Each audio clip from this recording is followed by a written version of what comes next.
এই ছবি বলে দিচ্ছে দুর্ঘটনার ভয়াবহতা। বাসের ধাক্কায় দুমড়ে মুচড়ে গেছে মাইক্রোবাস, মারা গেছেন ৫ জন, যাদের সবাই একই পরিবারের।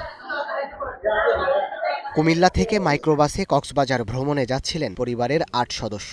সকাল ৯টার দিকে কক্সবাজারের চকরিয়ার হাঁসের দিঘি এলাকায় পৌঁছান তারা। পথে হঠাৎ দুর্ঘটনা। মাইক্রোর সাথে মার্সা পরিবহনের একটি বাসের মুখোমুখি সংঘর্ষ হয়। এতে ঘটনাস্থলেই প্রাণ হারান ২ জন। হাসপাতালে মৃত্যু হয় আরও ৩ জনের। নিহতদের মধ্যে ৪ জনই নারী, অপরজন শিশু। আমি গাড়ি নিয়ে এদিকে আসি, এখানে গাড়ি অ্যাক্সিডেন্ট হয়েছে। এখান থেকে আমি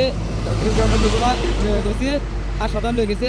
দুর্ঘটনায় আহত ৩ জনের অবস্থাও গুরুতর। তারা হাসপাতালে ভর্তি। হতাহত সবার বাড়ি কুমিল্লার ১৪ গ্রামে। প্রত্যক্ষদর্শীরা জানান, বৃষ্টির কারণে মহাসড়ক ছিল ভেজা, সাথে বাসের বেপরোয়া গতির কারণেই ঘটেছে দুর্ঘটনা।